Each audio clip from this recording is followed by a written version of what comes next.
Hello, everyone. Lou Chipola again reporting for Nashua VFW Post 483, your local VFW post here in Nashua. Today, I'd like to talk about a couple events the VFW on the national side is trying to propose the Congress to act on. First is the Richard Starr Act. That act has been in Congress now for a while. What it is, it does away with the offset between disability and retirement pensions. As it stands right now, if you're a military retiree with 20 years or more service, you get a pension. Like a lot of jobs, when you retire, you have a pension. However, with the military, you may have received an injury or an illness while serving on active duty as related to your service. Therefore, you're eligible to file for a VA claim for disability. If your claim is approved and you're rated above 50%, you will receive your full military pension and the full disability pension. However, if you fall below 50%, what they do is they deduct every dollar of the disability payment from your pension. So you net out of just what your pension would have been. And we feel as the VFW, it's unfair. Why treat one class of veterans one way and another class another way? Just because your percentage is below 50. It should be anywhere from 0 to 100%. If you have any of those percentages, you should be able to collect both of your pensions fully without any deductions. So the Richard Starr Act addresses this problem. So we would like everyone to contact, again, your representatives and urge them to support the Richard Starr Act, and so we can get it passed this year. It's a tough now with elections coming up in November. There could possibly be changes in the representation in Congress, both in the House and Senate. So, you can still contact your current senators and Congress individuals to support the bill. And if it changes, contact the new ones and say, we want this bill supported. It makes things fairer. Right now, there are like 50,000 military retirees that are in that category that do not receive both of the pensions. And the reason the VFW supports it, and they call it unfair to do it the way it's being done, is because the pension is based on years of service, not injuries. It's based on years of service. Disability is based on injuries or illnesses received while in the service. So we feel that they are two separate things, and one should not affect the other. So, it is very important, especially to a military retiree who's depending on that disability pension to get him through along with his military pension. As you all know today, you don't live on one pension alone. You need more income than that in normal instances, unless you have a large income coming in besides your pension. So we feel it's very unfair for retirees that fall under 50% to get or basically lose their disability pension because it's deducted from the military pension. So we feel that this needs to be supported. There is now we talked about the PACT Act quite a bit in recent time, and now that is law. The VFW does a podcast on the act. So if you would like to see the podcast, please go on to the VFW website at www.vfw.org and go to the advocacy link and then click grassroots. Scroll down the right side till you see Action Corps Weekly, and click the Action Corps Weekly and take the September 12th. That's this week's edition. It changes every Monday. So up until next Monday, it'll be the 12th edition. It'll be the one there. There's an archive of all past Action Corps, which you could access and look to ones in the past. But under each article, there's a link there to click that you can read more and find out more about the articles. And in this case, with the podcast, you could actually see the podcast if you're interested in finding out what happened and how the PACT Act actually got passed, and all the fighting that took place in Congress to get it passed. It was passed, then rejected, then passed, and went on for a long time and finally got passed. So the PACT Act podcast is there if you're interested in seeing it. Every year, the VFW does a health survey of its members.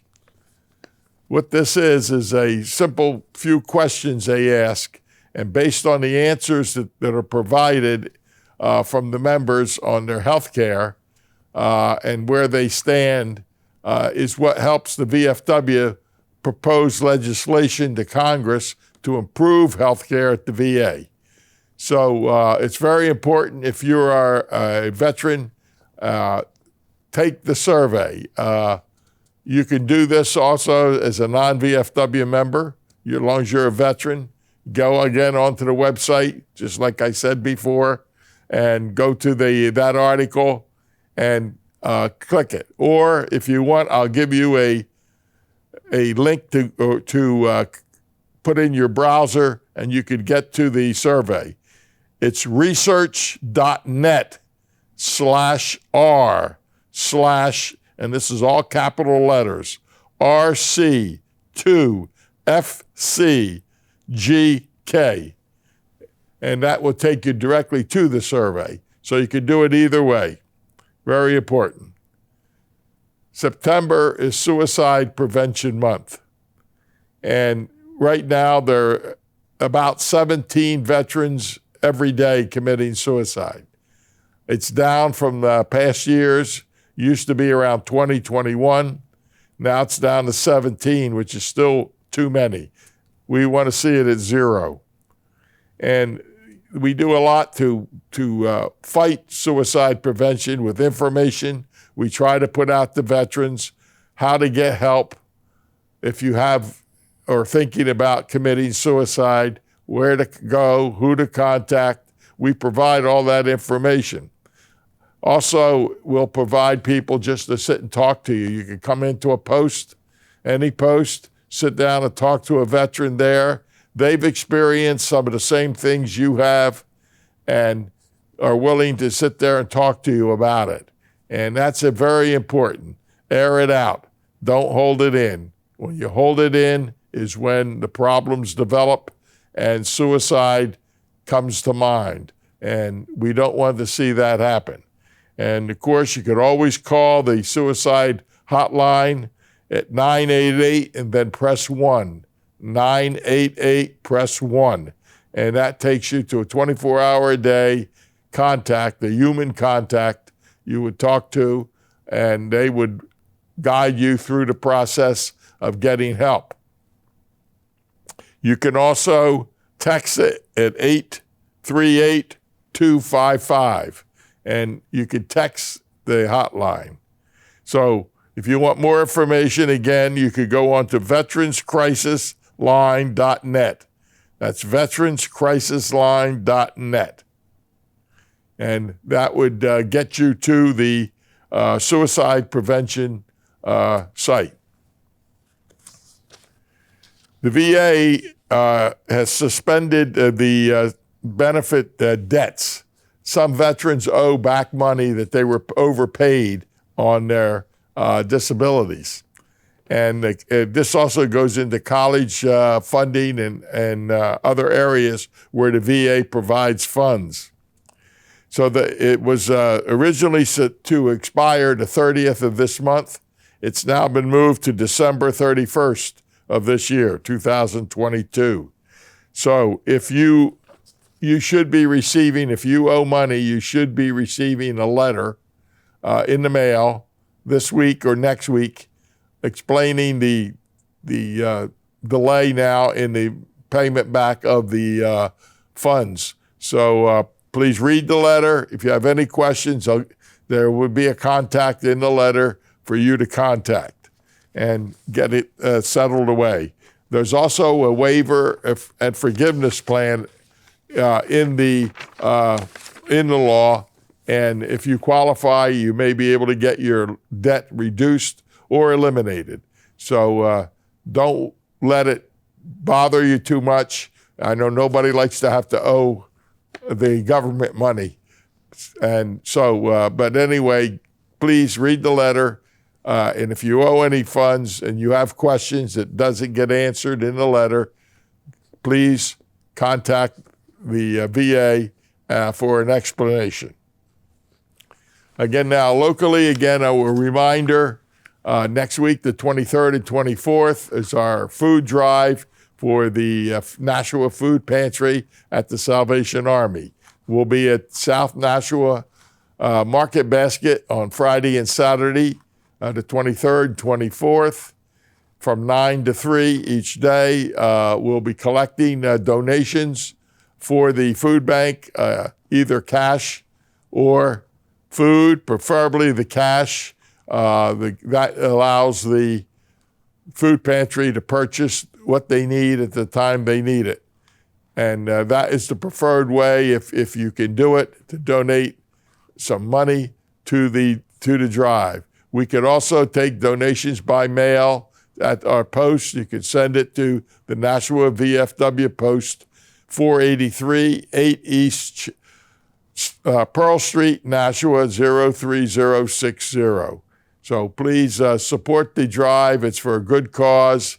There's a lot of people out there that are hungry, and kids that are hungry, and families that can't feed them or feed them properly. And also pay their rent and other costs with inflation the way it is. So please help us out, and so we can raise some money for the food pantry and get them where they can help more people, because they have more than they can service. So also coming up November, we will be doing our annual Poppy Drive, and again, we'll be at the Market Baskets in Somerset Plaza, South Nashua, and the Coliseum Avenue Liquor Store and on that weekend of 4 to 6 November. And we call that our Veterans Day Poppy Drive. So please come out and support us. If you're at any of those stores, our representatives will be at the door with our cans to collect donations, and you can get a poppy free. There's no charge for a poppy. So if you want a poppy, stop in, and if you're able, please drop something in the can to help our relief fund, and that's what we use to help veterans. So again, thank you again for your support, and we look forward to talking to you again next week. Thank you and goodbye.